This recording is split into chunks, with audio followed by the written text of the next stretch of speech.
Kenapa di Mekkah ada rumah Allah, Suwata, dan ada juga rumah setan bersebelahan? Apakah benar setan ada di situ?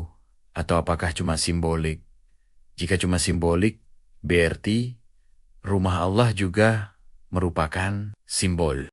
Berikut adalah penjelasan untuk mengurai kebingungan tersebut. 1. Hakikat rumah bagi Allah dan setan. Dalam Islam, penggunaan kata rumah untuk Allah, Baitullah, dan rumah untuk setan yang sering diasosiasikan dengan Tugu Jamarot memiliki makna yang berbeda. Baitullah, Ka'bah, Allah tidak tinggal di dalam Ka'bah. Allah Maha Besar dan tidak diliputi oleh ruang. Ka'bah disebut Baitullah sebagai bentuk penghormatan, tasyrif. Ia adalah titik pusat, kiblat, agar umat manusia seragam dalam arah ibadah, bukan tempat tinggal zat Tuhan. Jamarot, tempat yang sering dianggap rumah setan ini, sebenarnya bukanlah rumah tempat tinggal setan secara fisik. Itu adalah titik di mana dahulu Nabi Ibrahim alaihissalam digoda oleh setan saat hendak menjalankan perintah Allah. 2. Apakah setan benar-benar ada di situ?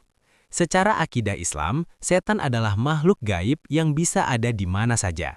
Namun, keberadaan Tugu Jamarot di Mina, dekat Mekah, bukanlah tempat tinggal tetap setan. Bukan sarang setan. Melempar jumrah ke tugu tersebut bukan berarti kita sedang menyakiti fisik setan yang ada di dalam tugu itu. Simbol perlawanan. Tugu tersebut adalah penanda lokasi, monumen, kita melemparinya untuk mengikuti sunnah Nabi Ibrahim sebagai simbol bahwa kita memerangi bisikan setan dalam diri kita sendiri. 3. Simbol versus hakikat. Jika satu simbol, berarti semua simbol. Apa semua simbol? Ini adalah bagian inti dari logika Anda. Mari kita bedah. Jika tempat setan cuma simbolik, berarti rumah Allah juga simbol. Jawabannya, iya. Dalam konteks fisik, keduanya adalah simbol. Namun simbol dalam agama bukan berarti kosong atau bohong. Simbol komunikasi. Manusia adalah makhluk fisik, sehingga kita butuh benda fisik untuk memusatkan batin. Ka'bah adalah simbol ketauhidan. Satu Tuhan, satu arah. Jamarot adalah simbol perjuangan melawan hawa nafsu dan godaan jahat. Perbedaan nilai. Meskipun keduanya adalah objek fisik, batu atau bangunan, nilainya ditentukan oleh perintah Allah. Kita mencium Hajar Aswad bukan karena menyembah batu, tapi karena mengikuti perintah Rasul. Kita melempar jumrah bukan karena membenci batu, tapi karena menjalankan ritual ketaatan. Kesimpulan, Mekah bukan berarti Allah dan setan hidup bertetangga.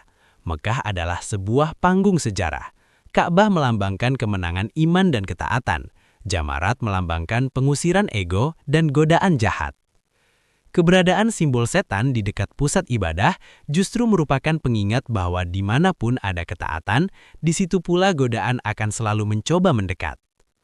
Dialog singkat untuk memahami konsep ini. Zaki, Ustadz, kalau Jamarot itu cuma simbol perlawanan setan, kenapa kita tidak melempar setan di mana saja? Kenapa harus ke tugu itu? Ustadz, begini Zaki. Bayangkan sebuah lomba panah banteng. Apakah atlet memanah papan target karena dia benci pada papan kayu itu? Zaki, tentu tidak. Itu kan cuma target untuk mengukur akurasi. Ustadz, tepat. Tugu Jamarot itu adalah target mental. Allah ingin kita berlatih melempar sifat setan dalam diri kita. Jika tidak ada tugunya, jutaan orang akan melempar ke segala arah. Dan itu berbahaya sekaligus membuat ibadah tidak beraturan. Tugu itu adalah alat bantu agar kita fokus pada satu titik ketaatan yang pernah dilakukan Nabi Ibrahim. Zaki, jadi bukan berarti setannya terpenjara di dalam tugu itu ya? Ustaz, bukan sama sekali. Bahkan setelah musim haji selesai, tugu itu tetap berdiri di sana sebagai beton biasa. Tidak ada kekuatan magisnya. Nilainya muncul hanya saat kita melemparinya di waktu haji dengan niat ibadah kepada Allah.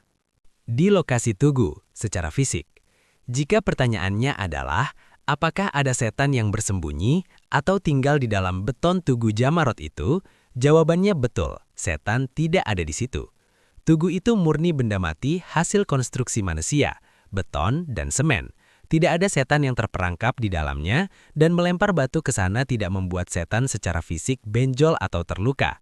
Jika seseorang percaya bahwa ada setan fisik di dalam tiang itu, maka itu adalah kekeliruan atau mitos. Secara akidah Islam, keberadaan gaib. Namun jika pertanyaannya adalah, apakah dalam Islam setan itu benar-benar dianggap tidak ada atau fiksi? Jawabannya, setan tetap diyakini ada, tetapi sebagai makhluk gaib. Dalam keyakinan Islam, setan adalah entitas yang nyata, tetapi tidak terlihat, ekstensi dari bangsa jin. Mereka tidak butuh rumah berupa tugu beton itu. Mereka ada di mana-mana untuk menggoda manusia, termasuk saat seseorang sedang beribadah haji. Jadi, apa yang terjadi saat kita melempar? Mari kita gunakan logika latihan menembak. Saat sentara latihan menembak menggunakan sasaran gambar orang itu, apakah orang jahat di dunia ini tidak ada? Tidak ada.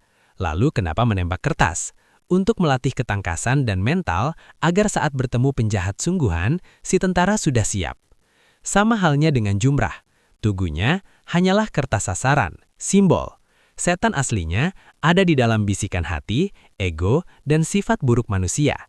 Tujuannya, Allah memerintahkan kita melempar simbol itu agar secara psikologis kita menyatakan perang terhadap sifat-sifat setan yang nyata dalam kehidupan sehari-hari.